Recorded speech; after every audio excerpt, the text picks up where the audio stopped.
नमस्कार, आप सभी का स्वागत है खबरें आज तक में। तो आइए आज हम आपको लेकर चलते हैं देश और दुनिया की कुछ तमाम बड़ी खबरों की ओर। चुनाव में जीत का रास्ता खोलती हैं लोक लुभावनी योजनाएं। पीएम के हमले के बाद कांग्रेस की मुश्किल होगी राह। महाराष्ट्र और झारखंड में होने वाली विधानसभा चुनाव से पहले चुनावी वादों को लेकर बीजेपी और कांग्रेस के बीच तीखी बहस छिड़ गई है।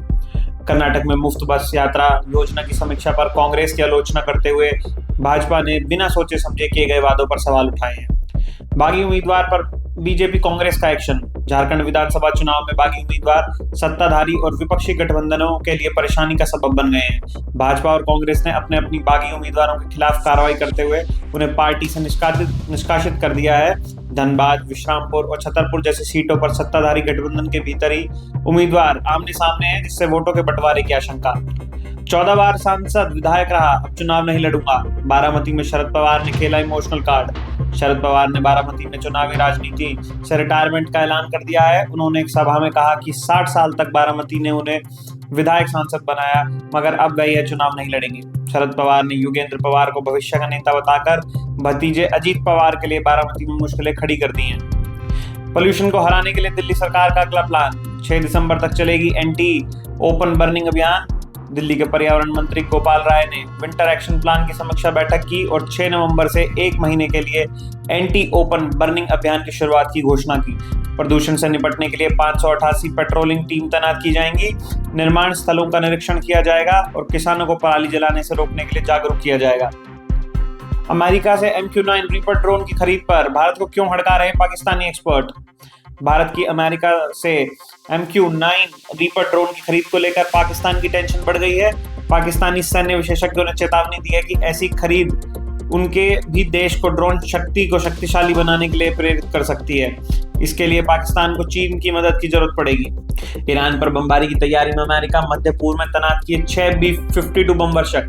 अमेरिका ने मध्य पूर्व में एक साथ 6 B-52 बमवर्षक विमानों को तैनात किया है। B-52 बमवर्षक विमान पारंपरिक बमों के साथ परमाणु बमों को भी गिरा सकते हैं। हाल ही में ईरान ने धमकी दी है कि वह इजराइल के खिलाफ एक बार फिर हमला कर सकता है। सुखोई Su-57 को चीन भेज क्यों बचता रहे पुतिन। रूस अपने अत्याधुनिक फाइटर जेट सुखोई Su-57 को चीन भेज अब बचता रहा है। रूस के Su-57 को चीन भेजने का उद्देश्य एयर शो में करतब दिखाना और अपने लिए विदेशी ग्राहकों को आकर्षित करना था। हालांकि चीनी सोशल मीडिया में उसकी तुलना J-20 से की जाने लगी और लोग खामियां गिनने लगे। एक ही टीम से खेलेंगे भारत और पाकिस्तान के खिलाड़ी। विराट और बाबर मचाएंगे धमाल। करीब 2 दशक के बाद एक बार फिर से रोमांच एफ्रो एशिया कप का आयोजन किया जा सकता है। इसे लेकर बातचीत का दौर शुरू हो गया है। ऐसे में सब कुछ ठीक रहा तो उम्मीद है कि भारत और पाकिस्तान के खिलाड़ी एक ही टीम से खेलते हुए नजर आएंगे। मुकेश शर्मा सहित अपने इन 5 खिलाड़ियों पर दाव लगाएगी दिल्ली कैपिटल्स। टीम ने अपने कप्तान ऋषभ पंत को रिलीज कर दिया। ऐसे में ऑक्शन में जब दिल्ली कैपिटल्स की टीम उतरेगी तो उसकी नजर एक कप्तान को तलाशने पर भी होगी।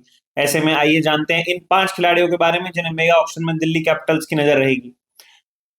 Mitchell Marsh, Khalil Ahmed, Mukesh Kumar, Harry Brook और जेक फ्रेजर मैकगर्क। दिल्ली में स्मॉग ने दी दस्तक, लेकिन सर्दी नदारद। उत्तर भारत में कब होगी गुलाबी ठंड का एहसास।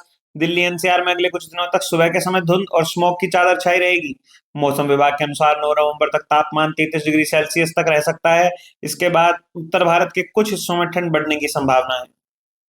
ऐसी ही देश और दुनिया से जुड़ी हुई तमाम खबरों के लिए हमारे साथ बने रहें और देखते रहें खबरें आज तक।